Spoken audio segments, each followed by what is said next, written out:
फारूक नसीम साहब, मैं आपको ये वीडियो एक सुनवाना चाहता हूँ, उसके बाद मैं आपके जोजा साहब जी जी वो मुजाहिर अली नकवी को लुभाना जे मखा का केस है। अच्छा चलो मैं आपको आज वो चला जाएगा इस्लामाबाद, कह रहे थे इस्लामाबाद भेज देंगे आज ते फिर उस तो बाद वो जो प्रोसेस होंदा फिर वो किसी को कोशिश कर लेंगे कराओ ना ये कोशिश पूरी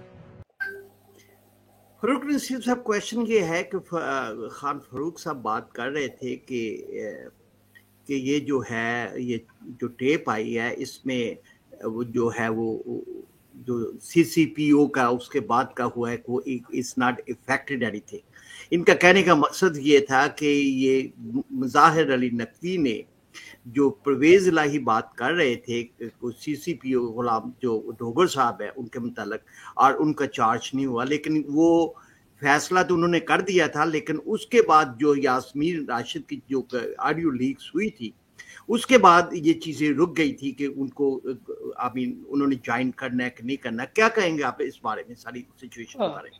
शुक्रिया खबर साहब। असल में देखें कि इसके पीछे बहुत राज है, ये इतना कोई मामूली या आसान काम नहीं है।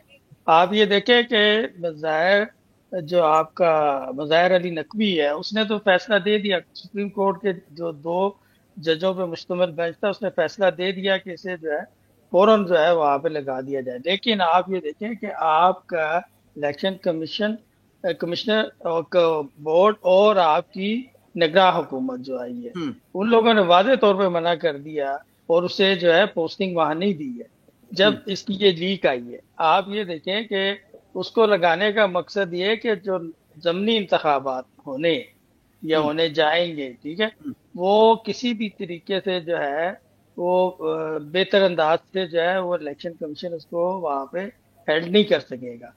दूसरी बात, इसको पंजाब से निकलने नहीं देना चाह रहे। अगर ये पंजाब से निकल के फेडरल गवर्नमेंट के हाथ आ गया, अगर मरकज में आ गया, तो इसके पास बहुत से राज है। एक राज नहीं, बहुत से राज है इसके पास, डोगर के पास। डोगर जब आ गया फेडरल गवर्नमेंट के हत्थे, तो वो पूरा इसको इन्वेस्टिगेट करेंगे। उसमें परवेज लाई तो कुछ नहीं, बाज जजों के मामला है, बाज जजों के प्लाटों के मामला है। इसकी जो अपार्टमेंट के लिए कोई पैसा पूसा भी लगा है जज साहब को? जी, 2 करोड़ रुपए जो है उसको लगा, 2 करोड़ रुपए फीस दी गई है वकील हाफिज जुबैरी को। तो आप ये देखें कि अगर आम सा सवाल है कि एक DIG IG सतह का आदमी जो है 22 ग्रेड का, 21-22 ग्रेड का अफसर जो है उसके, तो उसकी तनख्वाह कितनी होती है? 3-3.5 लाख रुपए। तो उसके पास इतना पैसा कहाँ से आया?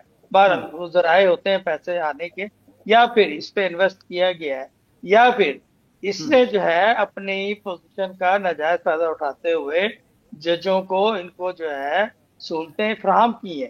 तो इसको इसीलिए जो है इस पे सिर्फ चौधरी परवेज लाई की या इमरान खान की, इसमें जजों का भी इंटरेस्ट है, इसको जो प्रोटेक्ट कर रहे हैं, ठीक है ना।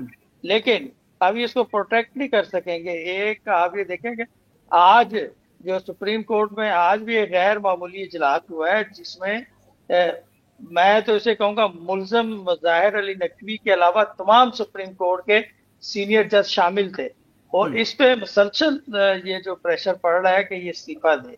अब ये इस्तीफा नहीं देगा तो आप ये देखें कि जुडिशल कमीशन में जो है आपकी पंजाब बार कौंसिल और आपकी जो है क्या नाम सिंध की, ये सब इकट्ठी हो गई। और इवन जो है आपका जो वकील हाफिज जुबैरी जो प्रेसिडेंट है सुप्रीम कोर्ट बार का, उससे भी इस्तीफे का मुतालबा किया गया है। तो ये अब करीब है इन मामला को जो है पहुंचाने। दूसरी बात, एक मैं बात कर लूं तो कोई मेरे दोस्तों में से कोई बुरा ना माने, आज भी आप ये देखें कि फैज हमीद के करता धरता जजेस आज भी अदालतों में बैठे हैं, और जिनको जो है निकलना होगा या निकाला जाना चाहिए। अगर ये रहेंगे, ये मुल्क आपका तरक्की नहीं कर सकता। आज मुल्क जहां पहुंचा है, इनकी कारस्तानियों की वजह से पहुंचा है। तो ये जो है फैज हमीद के